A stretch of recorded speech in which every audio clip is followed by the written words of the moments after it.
Hi everyone, this is Mark. Welcome to Speak Brave. I hope you have a great day. Please welcome my friend and dear conversation partner and associate with this amazing journey, John. John, hi. Saying hello to your adoring fans. You know you have adoring fans out there. I do. Who are looking forward to seeing you every day. Hi, Donna. Glad you're here. Donna. Yeah, my adoring fan, my wife. You know what? You're right. You do have She's my adoring fan. an amazing companion in life, and I think she is. She's happy to have you, and I think you're happy to have her. Very much so. So, John, do you want to get started on this roller coaster of insight? Yes. How about that? I'm looking forward to it. You have shared with me something very important. You What have was told me that courage has a price. It does. Did you hear that before somewhere, or this just came up? I think probably it evolved out Well, of some things I learned. Okay, that's what we're going to talk about today.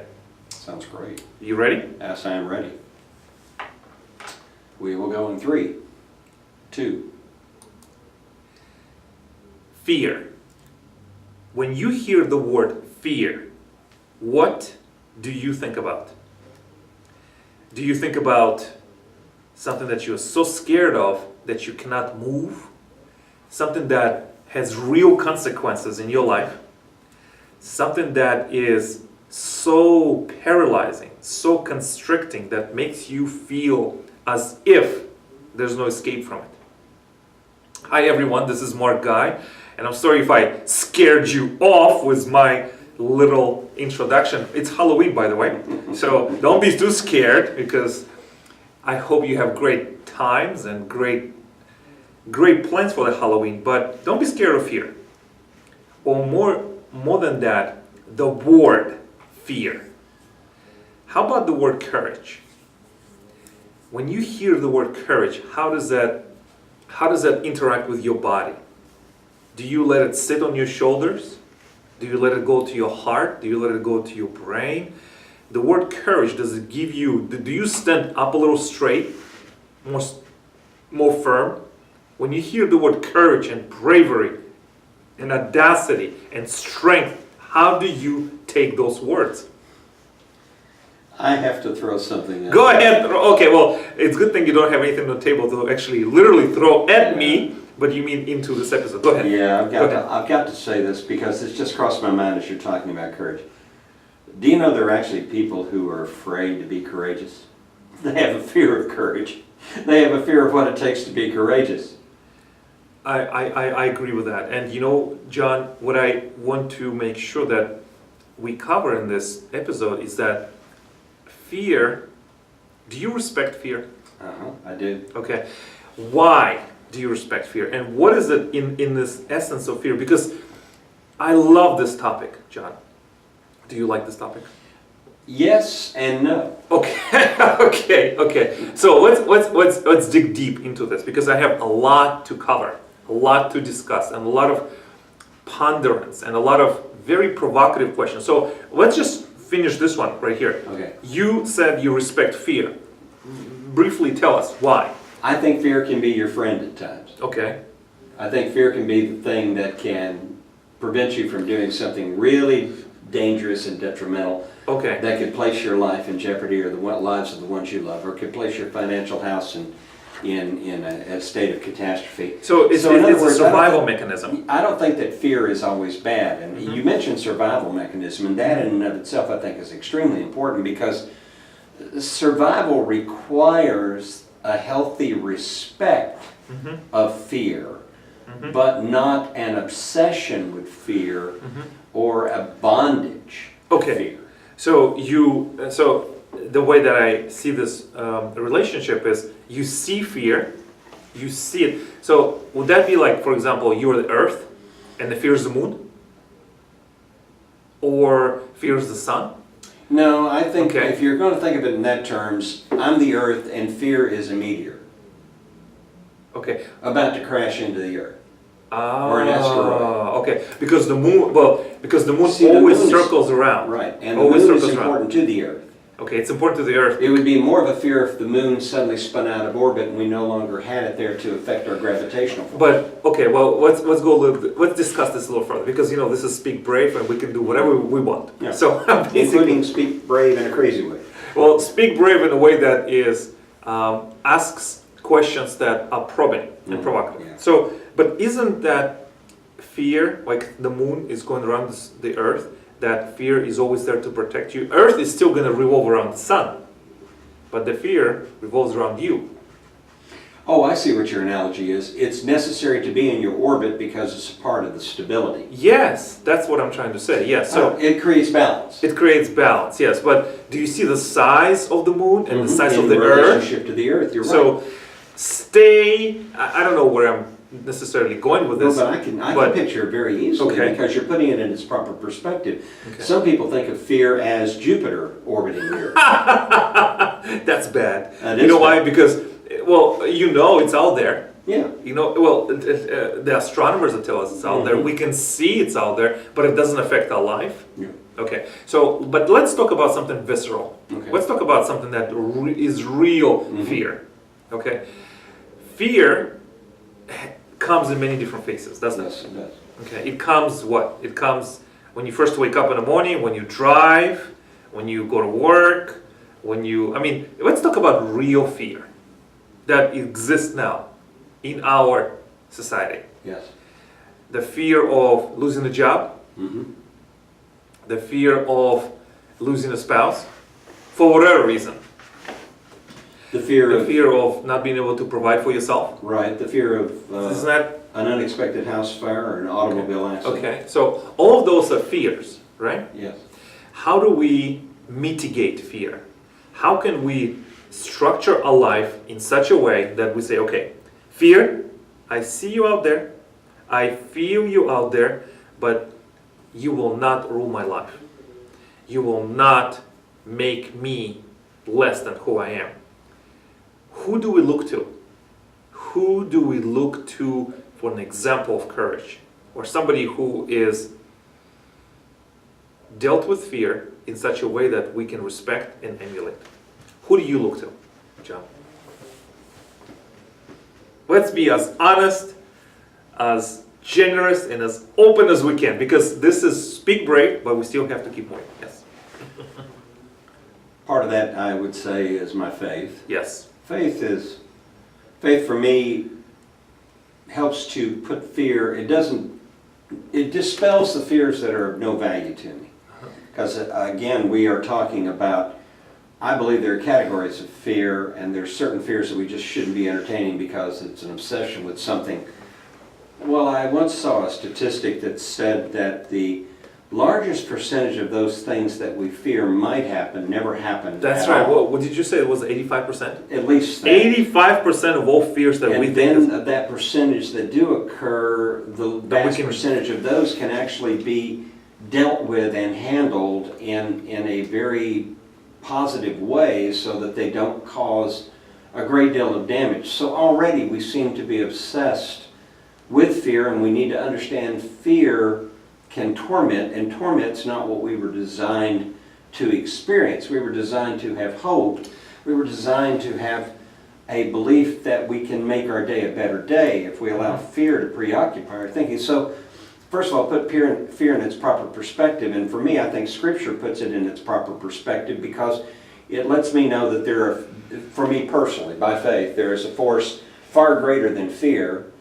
There's a force far more powerful than fear, and that force is directly engaged in my life and is involved in everything that happens. And I believe actually that force, even in situations where fear or some kind of a problem comes in, they allow it because they want to demonstrate that I have the capacity with their help and faith to face it, overcome it, and to have victory over it. Some would say, well, that's just, thinking, crazy. That's ideological fluff. Right. Well, you know what? I've lived 67 years. I don't think it's that much fluff. I've been through some fear situations, some significant fear situations, and I've come through them. So for you, faith. Well, faith, I'd say, is the single strongest thing. Okay. I do find great strength in reading about the lives of people particularly, I'm reading a book right now about what they call, it's called The Torch of Freedom. It's by George Gazzardo. And George is, of course, a historian. Mhm. And in George's writings, what he does is he talks about the elements, the foundation, the basis of liberty. And in the basis of liberty, there is a cost for liberty. Because the individuals who wanted to express the right of man to have that natural liberty, that natural right to freedom to choose and select and to take the course of action, Right. they had to overcome some incredible things, and that included fear of imminent even death. For people in the church like Martin Luther, it was fear in his day. The idea of being excommunicated from the Catholic Church was a terrible thing, because if you did not have the church backing you up, you literally were ostracized by the community. You'd be dead. You'd be dead. You'd be an outcast. Yeah. Even if you were alive, you would be dead to the Yeah. people around you. And that's not the way to survive. And so So- that takes courage. That takes courage. So one of the things I want to discuss in this episode is, what is the price of courage? The price of courage, is that rooted in decision? Is that rooted in decision where you say, you know, I have been living with this fear for some time. I'm not going to take it anymore. I can decide not to be fearful. What is the price of courage really? I mean, is the price of courage,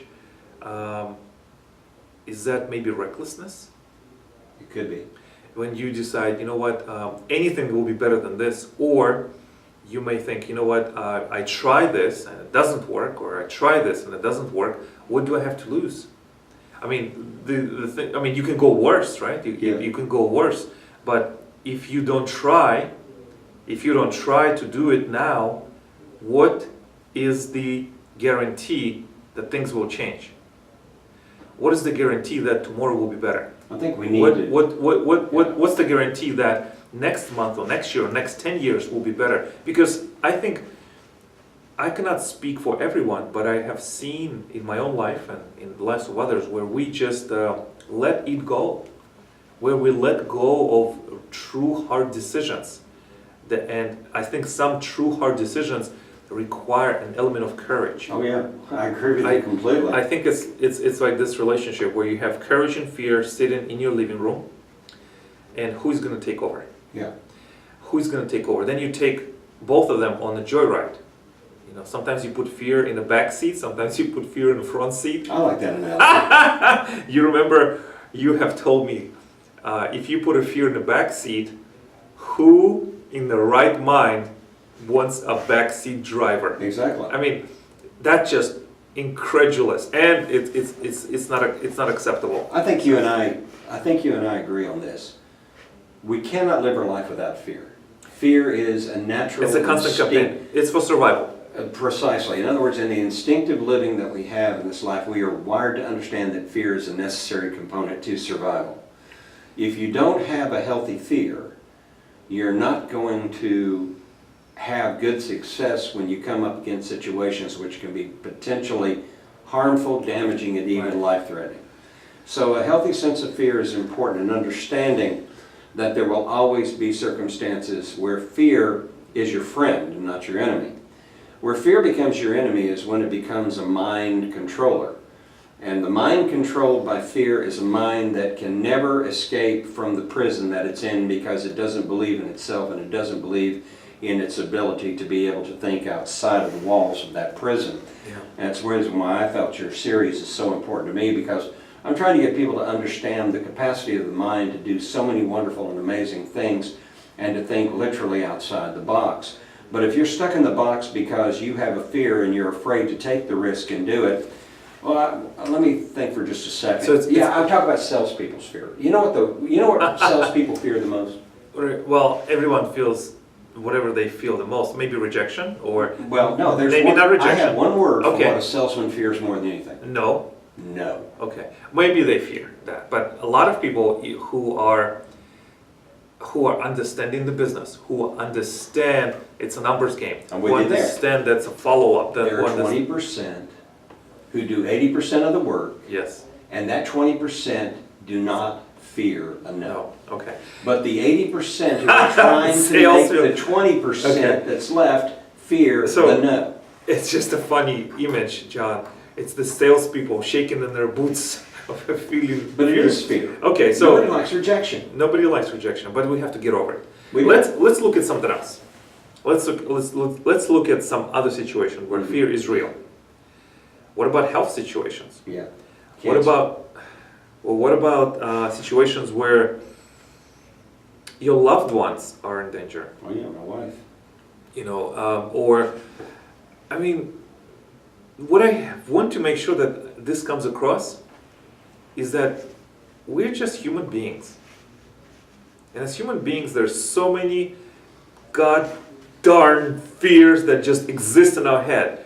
And what I want to share with the world and with my followers is that I am not that clever in finding ways to delay or fight fear.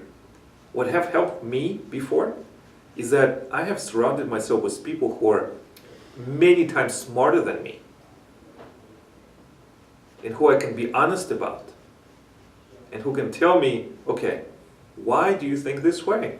Why haven't you considered this? And just because of that, my life is so much better. Mhm. Because I said, okay, I'm gonna try this venture. And this is the only way I measure success. And this is the way that I see it. They listen and they say, well, maybe, but what about this option? What about this alternative? At first, of course, I'm a man and sometimes my ego is bruised, so I have to say, no, that's not going to happen. But the reality of it is, you have to consider different options. Let's talk about fear of loss of life. How about a fear that comes from disappointment? Do you think that fear is masquerading by not just like a fear, like in a straight up sense, but it truly is fear in every area of life? But what about fear? Let's talk about fear from this perspective. You mentioned loss of life or the potential for loss of life. I heard a story recently, true story, of a mother and her daughter who were walking along a lake here in Florida, and an alligator was nearby, but they didn't see it because it was lurking in the brush. And because the child was running over by the water and sticking her, feet into the water of the lake, and the mother wasn't holding her hand, the child did not know that it put its foot into the water there where there was an alligator in proximity to it, and the alligator leaped and grabbed her by her leg and began to pull her into the lake. The mother was close enough that immediately she could reach out, and she grabbed her daughter for all of her might and fought and kicked against that alligator as that alligator continued to pull tenaciously on the daughter's legs, the ankle part and everything. The mother fought relentlessly. She didn't think for her own welfare. She only thought for the fact that this was her child.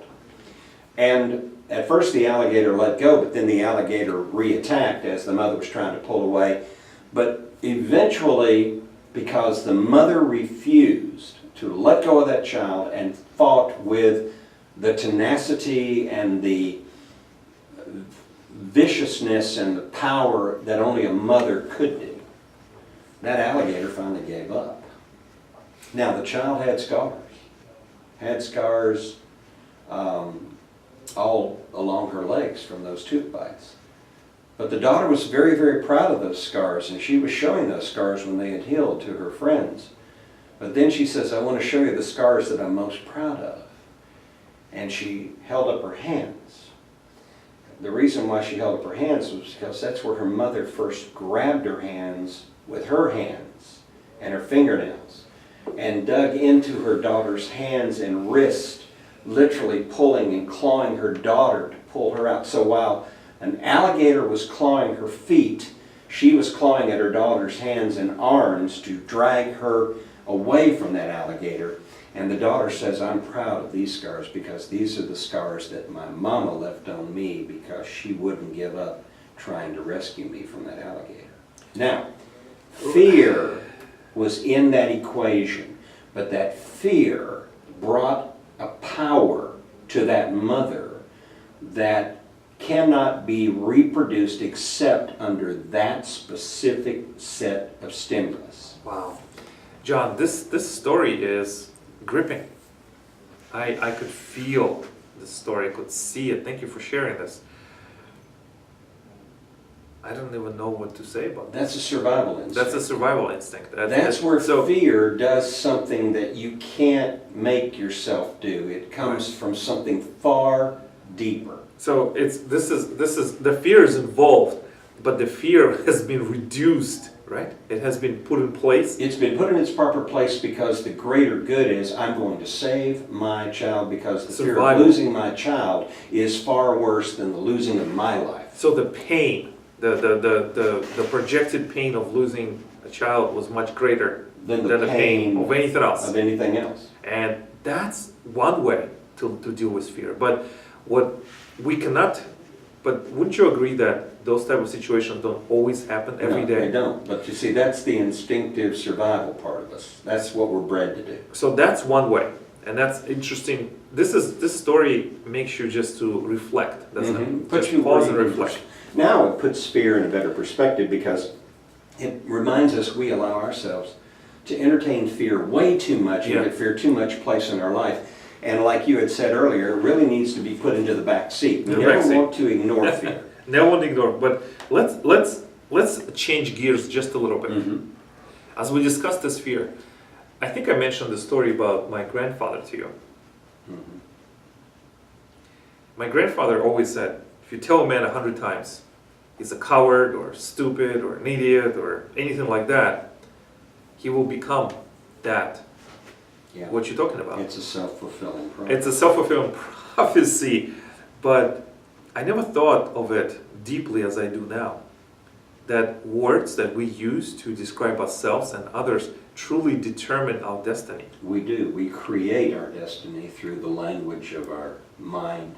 and our mouth. Through our language, through the language of courage, Through through the the language language, of through our fear, body language through the too. body language as well. Aren't you tired of being Mhm. fearful, John? I am. I mean, I don't know how about you, but I feel that just this fear is changing me in ways that I'm not happy with. Well, you talked about changing. something. Yeah. You mentioned that there is a language Mhm. of fear. Yes. Now, Mark, I know that I've heard you talk about this, but I don't know if you've shared this with your listeners. Does everybody out here understand that the, what do they call synonyms? Mm-hmm. These Yeah. synonyms, or this thesaurus, if you want to call it, of words Right. connected to fear is huge.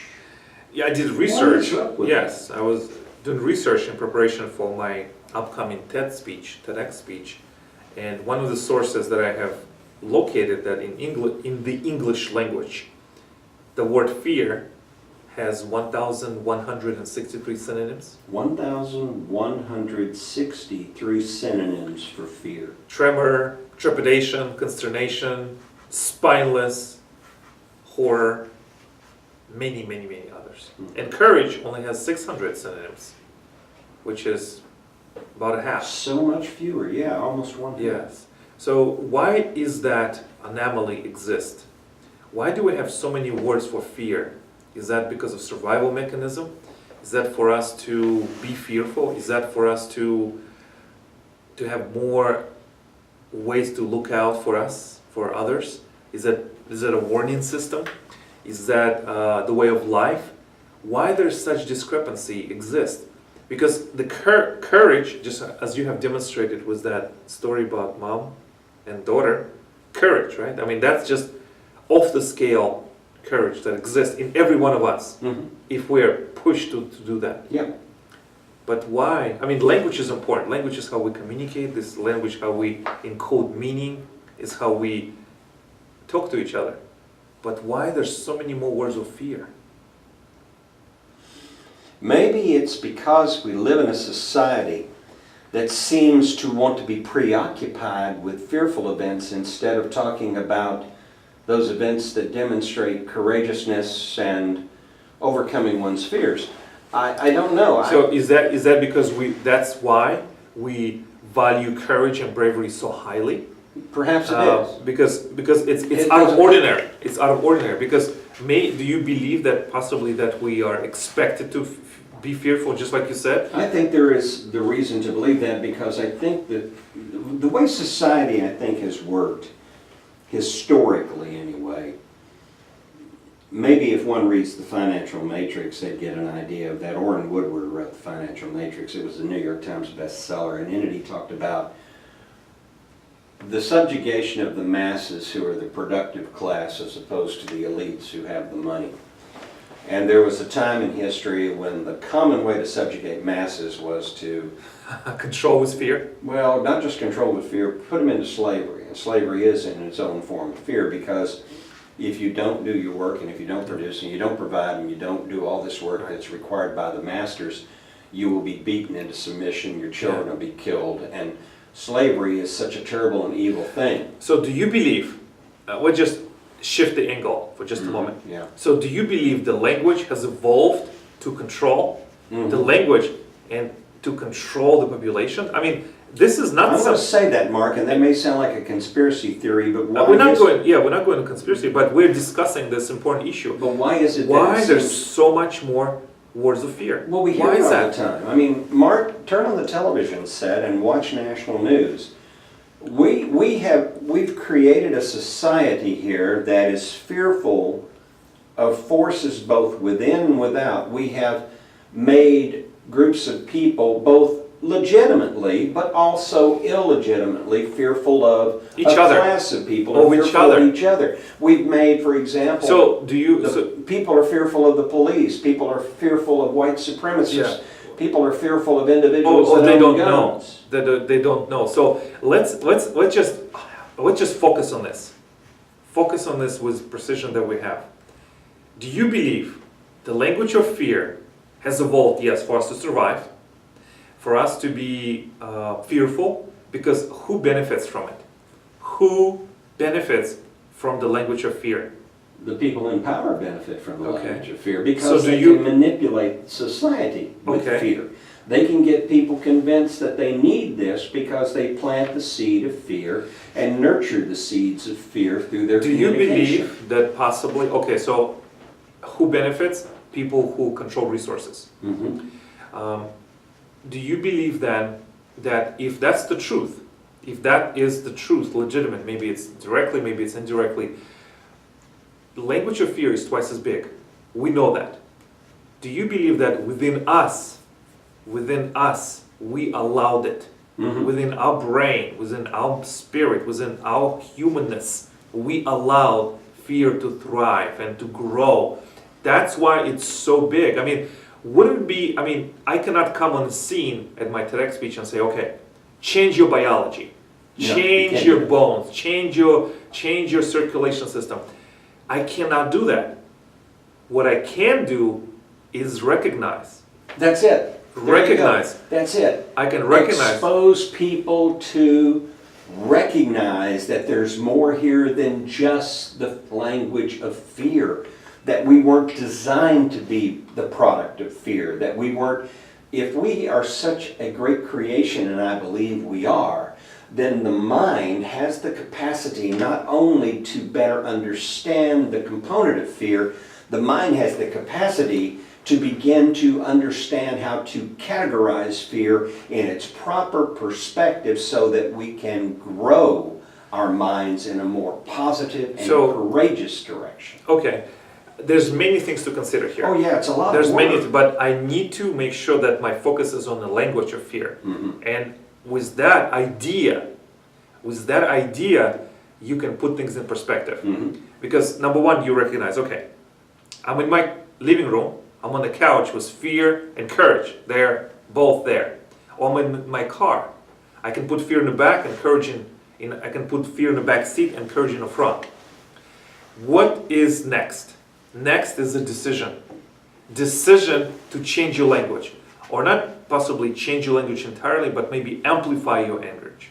Language, not language. You What did I can say? change your language. I believe that. I believe Change your language Yeah. to the language of courageousness. courage, courageousness, bravery, and also possibly invest yourself deep into this synonym, into Absolutely. this world of courage. What is this world of courage?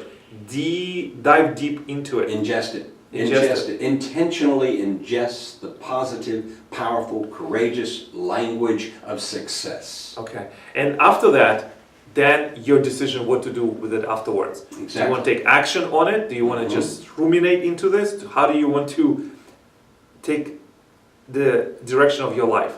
So my offer to this world is to recognize, number one, the discrepancy in the language, steep yourself into the language of courage, and then your decision what you want to do next with it. Exactly. What do you do with it? And I don't want to be this as an incomplete discussion or decision, but it truly is your decision, isn't it? It has to be. You have to make that choice. Resolve, as you know, being my power word, is to have a definite plan of action.